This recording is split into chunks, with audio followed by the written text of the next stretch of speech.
My family is constantly comparing me to my successful cousin, and I've reached my breaking point. I'm a 30-year-old freelance graphic designer, and this year's Thanksgiving was a total mess. My family gets together every year and my cousin Kevin's name always comes up. The way they talk about him makes you think he walks on water. Kevin works as a corporate lawyer and is the family's golden boy. He's tall, always well-dressed, drives a fancy car and embodies almost every success stereotype that my family holds dear. Meanwhile, I'm just the person doing the art projects. This year, it began before Kevin arrived. We were sitting at the dinner table and my mother made the first statement as soon as the food hit the plates. She did not waste any time. "Kevin really has his life together, doesn't he?" she asked, staring at me as if I should nod and agree. I just kept my head down and focused on the mashed potatoes. My freelance business has been doing well lately, yet none of them cares. All they see is that I don't make six figures in some high-powered profession, and that's all that matters to them. The night carried on, and the subject kept returning to Kevin. My aunts and uncles would not quit talking about him. "Have you heard? Kevin's firm is preparing him for partnership. Alternatively, oh, and he just returned from a Maldives trip." It's as if they are enamored with him. I've learned to keep silent over the years. There's no point in trying to steer the topic when everything points to my cousin. But this year seemed different. I'm not sure why, but something inside me couldn't take it anymore. As if on cue, Kevin made his spectacular appearance. He arrived late, of course, and the instant he went through the door, all eyes were on him. He walked in, flashing the keys to his new sports car like he was the star of a reality show. Everyone came up to greet him. I remained sitting, observing on the sidelines as they virtually fawned over him. Nobody cared to ask me about my life or my job. I just secured a very great freelance gig with a popular independent brand, yet it was as if I didn't exist. Then came the kicker. During supper, my mother leaned over and remarked, "Maybe if you had stuck to a more stable career, you could afford a place like Kevin's." I could feel my hands tightening into fists beneath the table. I didn't say anything, but my insides were boiling. It wasn't just one comment, it was years of hearing the same story. I understand what they think. Kevin is the success story, and I'm the guy who could have done more. But here's the thing. Kevin's life is not flawless. He's unhappy at his high-stress work, and I know he's been in more failed relationships than I can count. He's told me before about how lonely he is, but none of this matters to the family. They just see the surface and they believe he has it all. Knowing this does not assist, however. Even while I understand his hardships, I can't shake the notion that I'm constantly in his shadow. Then my uncle joined in. He leaned down half joking. "You know, Kevin could probably get you a job at his company. Maybe it's time to get serious about work, right?" I tried to chuckle, but inside I felt like I was going to burst. It's as if they don't see me. I've developed a successful career, yet they don't consider it true work. They simply cannot respect it. After dinner, I found myself drinking more than I normally would. Everyone moved into the living room, where the talk naturally turned back to Kevin. They discussed his recent promotion, his new automobile, and the vacation he just enjoyed. I tried to join in at one point, casually mentioning the freelancing job I'd been working on, but before I could finish, my aunt interrupted to tell me that Kevin's firm is sending him to Europe for a large case. I felt invisible. That's when the memories came pouring back. Growing up, the story was always the same. Kevin was the kid I was always compared to at school activities, family holidays, and even birthday celebrations. It was always, "Look at Kevin, isn't he amazing?" Meanwhile, I was only there as the other cousin. I'm not sure what came over me, but I couldn't be silent any longer. When I eventually spoke up, the room became quiet. I said something like, "You people know I have my own life, right? It may not be a well-paying corporate position, but it makes me happy." The room lapsed into an uneasy quiet. My mother gave me the look that suggests she's disappointed without saying anything. No one knew what to say, of course. Kevin, as the golden child, attempted to smooth things over. He smiled and complimented my creative work, but it did not feel real. It seemed patronizing. That was when I snapped. I responded, "Thanks, but I don't need validation from someone who doesn't even know what happiness is." You could have heard a pin drop. Everyone was stunned. Nobody had ever spoken to Kevin like way, especially not me. My father swiftly drew me aside, muttering that I was causing a commotion, but I didn't care anymore. I was finished pretending everything was good. Without saying anything else, I grabbed my coat and walked out. I couldn't stand being in that house anymore. I was fed up with the continual comparisons and the sense of never being good enough. As soon as I arrived home, I opened Reddit and vented. I blogged about everything. How I'd been compared to Kevin my entire life, how Thanksgiving was the final straw, and how I was tired of being treated as if I didn't exist. The post received thousands of upvotes and hundreds of comments. People from all over shared their own family comparison stories, and I felt less alone than I had in a long time. Late that night, I received a text from Kevin. "I saw your post. We need to talk." My phone was constantly buzzing the morning after Thanksgiving. At first, I didn't even look into it. I knew what it was. After my Reddit article went viral, I expected some family members to see it and they did. It was a mixed bag. Some responses were sympathetic, while others were filled with wrath. My aunt left a lengthy voicemail, unhappy that I had discussed intimate family affairs in public. Another cousin, whom I hadn't spoken to in years, sent me a message stating, "I understand. I have been there." That one startled me. Then came the message I had been dreading. From my mother. Her call arrived at 10 a.m., and I could already imagine what the talk would be like. I let it ring for a while before picking up. She did not hold back. She was unhappy that I had posted our family business online, and she demanded that I apologize to Kevin for embarrassing him in front of everyone. It was all the typical stuff, like how I needed to set things right and correct what I'd done. This time though, things were different. I refused to cave. I refused to apologize, even after years of quietly living with the repeated comparisons. I made it apparent that I was over pretending things were good. And if they couldn't accept me for who I was, I'd have to walk away. She was quiet for a time, perhaps not expecting me to stand firm like that. However, the call ended with her expressing her disappointment in me. It pained, but I understood what had to happen. Later that night, Kevin called me. I wasn't sure what to expect, perhaps another lecture, or some passive-aggressive attempt to smooth things over, but Kevin simply wanted to chat. I almost did not pick up. A part of me wanted to just ignore him, but curiosity got the best of me. I responded, and after a brief awkward chat, we decided to meet the next day at a local coffee shop. When I arrived, Kevin was already sitting at a table by the window, looking slightly less put together than normal. He wasn't dressed sharply. Just a hoodie and pants, which was unusual for him. I sat down, and after a few moments of small conversation, he got to the point. He apologized. He stated he had no idea how much the family's continual comparisons had influenced me. I nodded, but I didn't entirely believe it. I figured he must be aware on some level. He'd always been the golden child, and I assumed he appreciated it, even if he didn't acknowledge it out loud. But then he said something that took me off guard. He complained about his profession, including the hard hours, constant pressure, and the fact that his parents prioritized his career over his happiness. It was eating him up. He even admitted that he had been considering quitting for a long time but didn't know how to tell his family. He informed me that all the acclaim and attention he received didn't make him happy. In reality, it only made him feel more imprisoned. I just sat there, stunned. For the first time, I felt like we were on the same page. I used to believe he enjoyed the attention, but after hearing him speak, I understood he too was frustrated, just like me. We began talking more openly than ever before about how much pressure we both felt from our families. I told him how being compared to him my entire life had made me feel invisible, as if nothing I accomplished could ever measure up. Surprisingly, he said he envied me. He stated he wished he had the bravery to follow something he was passionate about, as I was with my design job, but he felt too constrained by the expectations placed on him. Then he dropped the bomb. He intended to quit his work and travel for a year to figure out what he truly wanted in life. I wasn't sure what to say. We were talking about Kevin, the guy who had everything, and now he was telling me he was about to throw it all away to go trekking or whatever. Part of me was stunned, but another part of me admired him for it. It required courage to walk away from a profession like his, especially because his entire family had been rooting for him for years. When he eventually told the family about his plan, everything went as expected. The same relatives who had been praising his praises only days before were now full of criticism. How could you throw away such a bright career? How about your future? It felt weird to watch. All of their admiration for him was disintegrating before my eyes. I couldn't help but feel satisfied. For once, Kevin wasn't being treated as if he were perfect. He was just like the rest of us. Imperfect and attempting to figure things out. As Kevin began arranging his vacation, I found myself respecting him in ways I never expected.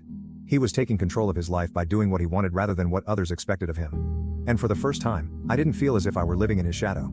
The family had finally stopped treating him as if he were untouchable, which seemed like a victory, not just for me, but for both of us. A few days later, my parents arranged a family meeting to discuss Kevin's choice, as well as my recent defiance. I went, but this time I wouldn't sit quietly. I told them straight up that if they didn't quit comparing me to others, I was going to cut off contact.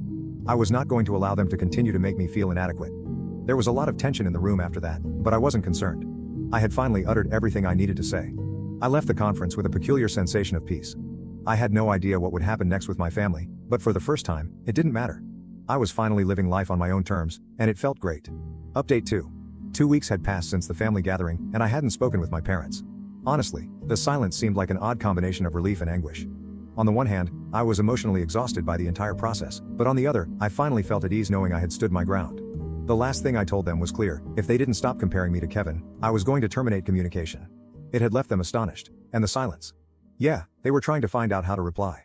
In the midst of all that silence, my phone rang. That was my younger sister. She typically avoided family conflict, but this time she called to express her admiration for how I handled things during the meeting.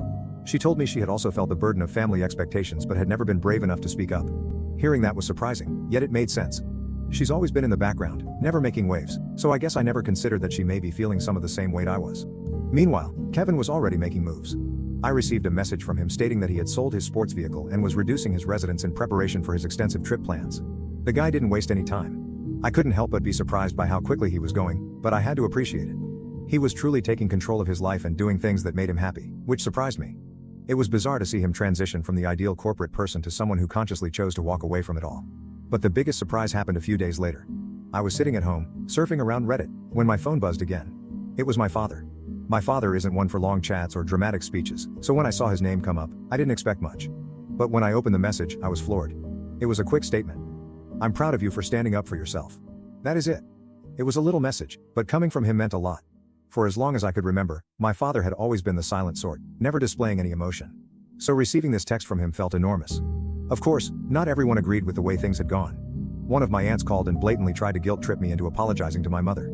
She went on about how family comes first and how upset my mother was, but this time I wasn't giving up. I stood firm, telling her that things had to change and that I would not continue to live under the same weight of expectations. I wasn't being rude, but I was direct. It felt like another tiny win to be able to set boundaries with them, even if they didn't appreciate it. I kept posting Reddit throughout everything, and the support I received from strangers was astounding. Every time I submitted an update, I received comments from folks who had been in similar situations. It felt almost like treatment. Seeing that other individuals knew what I was going through made me feel less alone. It provided me with confirmation that I hadn't had from my own family in years. Then one night during one of our catch-up talks, Kevin smacked me with something unexpected. He suggested I join him on his travels for a few months. He thought it would be a perfect opportunity for both of us to get away from the family stress and simply reset. I wasn't sure how to answer at first. The idea of taking a few months off was appealing, but I had never been the kind to take impromptu travels, especially with someone with such a tangled history. Still, it remained in the back of my mind. A few days later, my parents' silence ended. My mother called, and it was not the angry, demanding call I had anticipated. Instead, she was in tears, pleading with me to come over and talk. She didn't understand why I was furious or angry, and she pleaded with me to make things right before they grew worse. I agreed to meet with her, but this time I set the terms. I told her I'd come over, but first we'd have an honest chat about how her incessant comparisons to Kevin had affected me over the years. She pondered before agreeing. When I arrived at the residence, things were tight. My mother was defensive at first, not understanding why I was making such a big deal about things. But as I laid it all out, how the Thanksgiving dinner went, how she always bragged about Kevin's success while never acknowledging mine, it began to set in. I provided her specific examples, demonstrating how the family's fixation on Kevin had made me feel like an afterthought for years. At first, she denied it. She insisted that she simply wanted the best for me and that she never intended to hurt me. But as the talk progressed, I saw a shift in her. She began to realize how her actions, albeit well-intentioned, had caused significant damage. She apologized, and while I accepted it, I knew it would take time to heal. My father was also present, sitting calmly as he usually does. He didn't say much, but when I mentioned how suffocating their expectations had been, he nodded. That tiny act meant far more than any words could have. It was his way of saying he understood. The meeting concluded on a cautiously hopeful note. My mother stated she was willing to work on things, and my father even promised to attend one of my freelancing art shows, something he had never done before. I left feeling optimistic, but I knew it would take time for things to really change. Later that night, I found myself reflecting on Kevin's offer to go. Perhaps this was the ideal time to take a break from the family conflict and focus on myself. I'd spent years coping with their expectations, and now I had a chance to break away, at least for a short time. I've chosen to go. I texted Kevin and said I'd accompany him on the first leg of his journey. I wasn't sure what to anticipate, but I decided it was time to find out. Update 3. Departure day came quickly. Kevin and I boarded the flight to Japan, our first stop. I'd never traveled much before, so the entire event felt weird. The exhilaration came in waves, accompanied by a small amount of anxiety. There we were, two cousins who had spent most of our lives entangled in family dysfunction, set to embark on this big journey together. Before we departed, we agreed on one thing: no family conversations. This was our opportunity to leave everything behind and simply enjoy the adventure. The first several days in Japan were a jumble of unfamiliar sights, sounds, and foods. We jumped right into sightseeing, temples, busy streets, and neon-lit nights. Kevin appeared calmer than he has in a long time. He wasn't constantly checking his phone or discussing work. I began to see a different side of him, one that was unrelated to his work or his family's expectations. I wasn't sure what to make of it at first, but it was a noticeable departure from the Kevin I knew. After a long day of touring, we ended up at a quiet supper location and ate bowls of ramen. Kevin finally talked about his choice to quit his work. It wasn't just the stress, he continued. It was the knowledge that he had been living a life controlled by what others desired for him. His parents, his colleagues, and even our extended family. Everything he had done up until now had been for their approval, and he had no idea what he wanted for himself. It hit me harder than I expected, owing to the realization that we were more alike than I had previously assumed. Although our journeys had been different, we both felt shackled by expectations. His is the perfect success story, whereas mine is constantly being compared to that achievement. The more we chatted, the more the barriers between us came down. For the first time, we were having a genuine conversation, rather than the surface-level conversations we'd had at family events. Kevin said that he had always coveted my ability to pursue my passions. He told me that while I might not have the money or prestige, I did have something he lacked: passion. In exchange, I revealed that I had always felt inadequate next to him. It was a real, honest chat that brought us closer than ever before. Of course, things were not perfect. A few days later, we had our first major argument. Kevin, being Kevin, wanted to organize every element of our trip, including itineraries, backup plans, and spreadsheets of potential destinations. Meanwhile, I wanted to be more spontaneous, to go with the flow and explore without a set timetable. The conflict was inevitable. We ended up not speaking for the rest of the day because we were both too obstinate to back down. By the next morning, we were both done. We sat down to apologize. Kevin stated that his urge to control every aspect stemmed from his demanding career, where everything had to be perfect. I recognized that my dissatisfaction was not just about the vacation. It was deeper. It was about how I still felt compelled to prove something. We agreed to meet each other halfway. We eventually reached a compromise. Some days, we followed Kevin's ideas, while others, we let the day flow naturally. Once we found our groove, the trip was precisely what I needed. We trekked through the mountains, visited peaceful temples, and even made a surprise weekend vacation to the countryside.